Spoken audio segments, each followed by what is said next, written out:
যে উইকেটে এবং ইন্ডিয়ার বোলিং লাইন আপের এগেনস্টে টি-20 ক্রিকেটে একেবারেই নতুন সাইফ হাসান 69 রান করতে পারলো, 3টা 4 5টা ছক্কা মারতে পারলো, 135.29 স্ট্রাইক রেটে ব্যাট করতে পারলো, সেই উইকেটে বাংলাদেশের অন্য কোনো ব্যাটার আর দাঁড়াতেই পারলো না। শুধুমাত্র পারভেজ হোসেন ইমন ডাবল ডিজিটে পৌঁছতে পেরেছেন, আর সবাই ফেল করেছেন, আর কেউ ডাবল ডিজিটে পৌঁছতে পারেনি, যার কারণে বাংলাদেশ 127 রানে অল আউট হয়ে গেল, গুটিয়ে গেল এবং ম্যাচটা বাংলাদেশ হেরেছে 41 রানে। এবং ভুলে ভরা ক্রিকেট এই দিন বাংলাদেশ খেলেছে ইন্ডিয়ার বিপক্ষে। ভুলে ভরা ক্রিকেট সেটা নিয়ে যদি আমরা আলোচনা করি, প্রথমত হচ্ছে একাদশ। তাসকিন আহমেদ কেন এই ম্যাচে একাদশে নেই? টি-20 ওয়ার্ল্ড কাপেও ইন্ডিয়ার এগেনস্টে ম্যাচে তাসকিন আহমেদকে একাদশে দেখা যায়নি এবং এদিনও তাকে আমরা প্লেইং 11-এ দেখলাম না। কেন?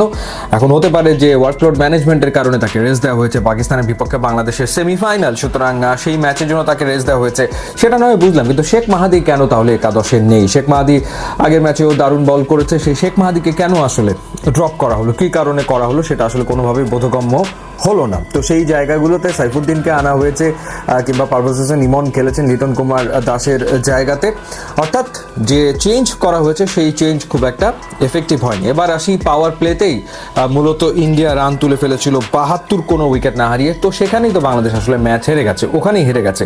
এবং ইন্টারেস্টিং ব্যাপার হচ্ছে পাওয়ার প্লেতে তানজিম সাকিব এত ভালো দুটো ওভার করেছিলেন, অর্থাৎ এই যে 6 ওভার, এই 6 ওভারের ভিতরে তানজিম সাকিব যে 2 ওভার করেছে সেই 2 ওভারে রান এসছে মাত্র 10, অর্থাৎ বাকি 4 ওভারে 62 রান দিয়েছে বোলাররা, বাকি যে 4টা ওভার 15-এর উপর প্রত্যেকে রান দিয়েছে। সাইফুদ্দিন পাওয়ার প্লের ওভারে দিয়েছে 17 রান, মুস্তাফিজ পাওয়ার প্লের ওভারেতে দিয়েছে 17 রান। তো ওখানেই আসলে যা ঘটার ঘটে গেছে। নাসুম প্রথম 2 ওভারে দিয়েছেন 28 রান, জাকেরের ভুল ক্যাপ্টেন্সি। তানজিম সাকিব পাওয়ার প্লেতে এত ভালো 2টা ওভার করার পর তাকে কেন বোলিং থেকে সরিয়ে নিতে হবে? কেন পাওয়ার প্লেতে তাকে আর একটা ওভার করানো হবে না, যেভাবে করে জাসপ্রীত বুমরাকে দিয়ে পাওয়ার প্লেতে 3 ওভার করিয়ে নেয় ইন্ডিয়া? তো কেন, কি কারণে তার ওভার আসলে রেখে দিতে হবে সেটা আমার কাছে বোধগম্য হলো না। এটা গেল 1।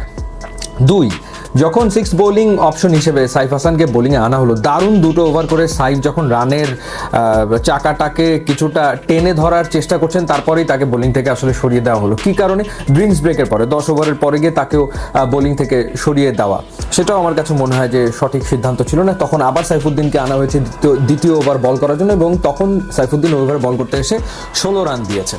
তো এই যে ভুলগুলো করেছে জাকের আলী অনিক, সে রেগুলার ক্যাপ্টেন না, সুতরাং সে ভুল আসলে করতেই পারে। সো তার বোলার ডিস্ট্রিবিউশনের ক্ষেত্রে ডেফিনেটলি ভুল ছিল। তারপরেও বাংলাদেশের বোলাররা ওভারঅল তারা পাওয়ার প্লের পরে দারুণভাবে ফিরে এসে ইন্ডিয়াকে মোটামুটি 200 করতে দেয়নি, নাহলে তো একটা সময় মনে হচ্ছিল স্কোর 230-250 হবে। এবং এইখানে মুস্তাফিজ তিনি ভালো বল করেছেন। এরপরে তানজিম সাকিবের কথা তো বললাম, শেষ ওভারটা বাদ দিলে প্রথম 3 ওভারে মাত্র 15 রান তিনি আসলে দিয়েছিলেন। রিশাদ হোসেন তিনি 2টো উইকেট নিয়েছেন, 3 ওভারে 27 রানে 2 উইকেট তিনি নিয়েছেন। রান আউটটা তো দেখার মতো ছিল, অভিষেক শর্মাকে যে রান আউটে তিনি থামালেন সেটা দেখার মতো ছিল, কোনো সন্দেহ আসলে নাই। এরপর সাইফ হাসানের কথা বলছিলাম, 2 ওভারে মাত্র 7 রান দিয়েছেন। সাইফুদ্দিন 3 ওভারে 37 দিয়েছেন, তানজিম হাসান সাকিব 4 ওভারে 29 দিয়েছেন, মুস্তাফিজ 4 ওভারে 33 দিয়েছেন। আর ব্যাটিংয়ের ক্ষেত্রে যেটা বললাম সেটা হলো যে তানজিদ তামিম নাথিং শট খেলে আউট হয়ে গেছেন। এরপরে আমরা দেখলাম যে পারভেজ হোসেন ইমন যখন জাসপ্রীত বুমরা বল করছিল, তিনি রীতিমতো অসহায় বোধ করছিলেন। তার যে অ্যাওয়ে সুইংগুলো আসলে হচ্ছিল, ব্যানানা সুইং যেগুলো হচ্ছিল, সেগুলো তো ব্যাটেই কানেক্ট করতে পারছিলেন না, এই হলো অবস্থা। শেষমেশ কিছু সুইপ শট খেলেছে আর মেরেছেন স্পিনারদের এগেনস্টে, কিন্তু স্পিনারদের এগেনস্টে শুধুমাত্র ওই সুইপ শট খেললে আসলে রান করা সম্ভব না, এবং সিঙ্গেল নেওয়াটা জরুরি, স্ট্রাইক রোটেট করাটা জরুরি, যেটা বাংলাদেশের ব্যাটাররা আসলে করতে পারেনি। প্রত্যেকেই বিগ হিট করার চেষ্টা করেছে, সুইপ শট খেলতে গেছে। এর ভিতরে শামীম পাটোয়ারি যেভাবে বরুণ চক্রবর্তীর বলে বোল্ড হলো, মানে লাইন একেবারে মিস করলো, দৃষ্টিকটু ছিল, কোনো সন্দেহ নাই। জাকের আলী অনেক রান আউট হয়ে গেল, তাওহিদ হৃদয় বড় শট খেলতে গেল, পারলো না, হলো না। প্রতিদিন তো আর নিশ্চয়ই হবে না। তো জাকের আলী অনেকের রান আউট সেটা ওই সময় খুবই সিগনিফিকেন্ট ছিল, অর্থাৎ ওই সময় একটা পার্টনারশিপ দরকার ছিল সাইফের সাথে। যদি পার্টনারশিপটা হতো তাহলে বাংলাদেশ আরও ক্লোজ যেতে পারতো। তো বাস্তবতা হচ্ছে এই যে সাইফ হাসান করেছেন 69 রান, আর বাকি 10 জন মিলে তারা করেছেন কত রান? 56 না 58 এরকম কিছু একটা করেছেন, যার কারণে 127। এই ভুলে ধরা ক্রিকেট পাকিস্তানের বিপক্ষে খেলে বাংলাদেশের এশিয়া কাপের ফাইনালে খেলা হবে বলে আমার কাছে মনে হয় না।